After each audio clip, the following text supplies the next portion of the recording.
Halo semuanya, hai, kembali lagi bersama Ibu Ayu ya.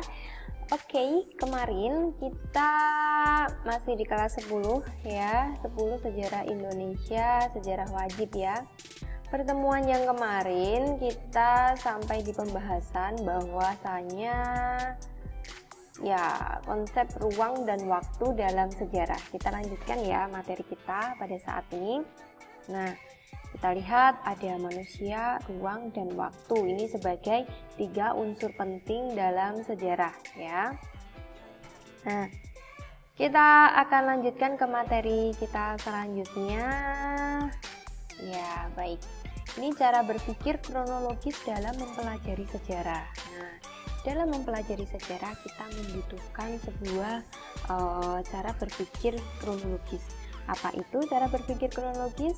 Nah, berasal dari bahasa Yunani yaitu kronos, yang artinya waktu, dan logos ya, yang artinya uraian atau ilmu. Nah, kronologis ini adalah kronologi ya. Ibu edit dulu, ini ketutupan ya, nggak apa-apa.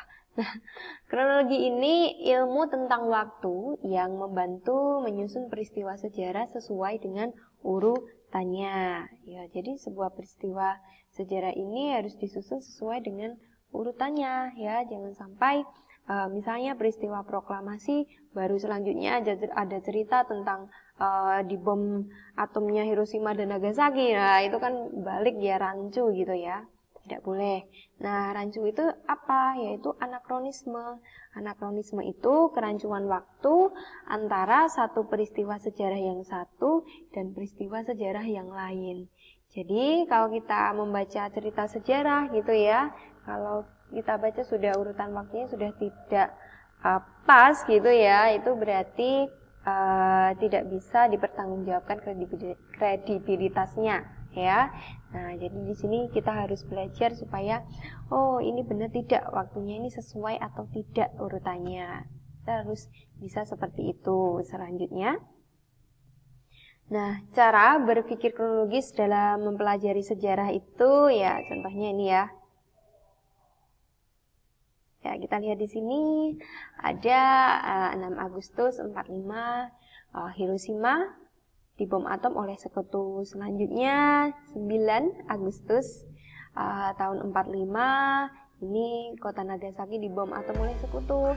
Lalu lanjut lagi Jepang menyerah kepada sekutu 14 Agustus 45. Selanjutnya peristiwa Rengas Dengklok, baru kemudian proklamasi kemerdekaan Republik Indonesia. Jadi urut waktunya.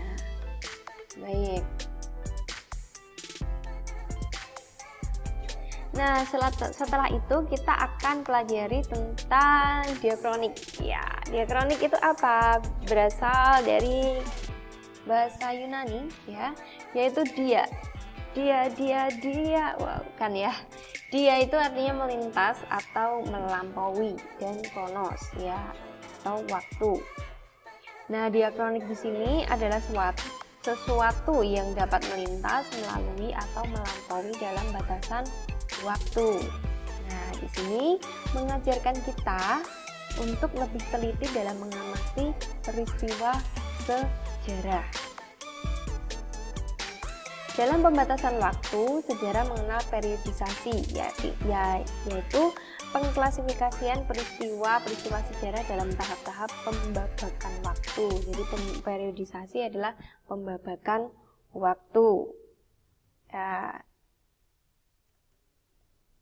Ya, contohnya begini, periodisasi sejarah Indonesia ya, kita lihat ada masa prasejarah, yaitu dimulai ketika manusia purba bermigrasi ke Nusantara sampai ketika Nusantara mulai mengenal tulisan, kira-kira tahun 400 Masehi ya. Di situ nanti dengan ditemukannya IPA ya di Kutai gitu. Nah, selanjutnya masa Hindu-Buddha ya. Lalu masuk ke masa Islam, lalu ada masa kolonialisme Barat, ya, masuk lagi ke masa pendudukan Jepang, ya, lalu masa revolusi, Orde Lama, Orde Baru, baru masa reformasi, dibabak ya, apa ya istilahnya, pembabakan waktunya terlihat ya di sini ya. Nah, diklasifikasikan eranya, masa penjajahan, masa Hindu-Buddha, masa Islam, dan seterusnya. Ya. Selanjutnya kita belajar sinkronik. Sinkronik berasal dari bahasa Yunani yaitu sin dengan artinya dengan ya, dan kronos artinya waktu. Nah, di sini dalam Kamus Besar Bahasa Indonesia, sinkronik diartikan segala sesuatu yang bersangkutan dengan peristiwa yang terjadi pada suatu masa. Nah, ini mempelajari peristiwa sejarah dengan segala aspeknya pada masa atau waktu tertentu secara mendalam. Kajian yang lebih menitik beratkan pada penelitian gejala-gejala yang meluas dari sebuah peristiwa, tetapi dengan waktu yang terbatas. Kita lihat sampingnya contohnya. Nah, kita lihat di sini perbedaan berpikir sinkronik dan diakronik itu seperti apa sih? Nah, ini kalau sinkronik penulisannya melebar dalam ruang, misal Yogyakarta gitu ya. Jadi penulisan ini tentang kita kaji lebih mendalam ya tentang ilmu sosial yang melebar dalam ruang atau sinkronik. Nah, kita kaji mendalam khusus di lingkup Yogyakarta itu seperti apa gitu ya. Lalu kalau yang kedua, diakronik penulisannya memanjang dalam waktu. Kota Yogyakarta tempo dulu. Nah, ini ada waktunya ya. Nah, waktu ini nanti seperti tadi ya, seperti tadi semakin maju ya dan urut gitu ya. Nah, ini akan dibahas setiap waktunya masing-masing. Nah, jadi secara sinkronik ya dan secara diakronik. Nah, selanjutnya kita akan bahas tentang konsep perubahan dan keberlanjutan dalam sejarah di materi Ibu selanjutnya. Baik, Ibu tutup sampai di sini. Selamat belajar sejarah.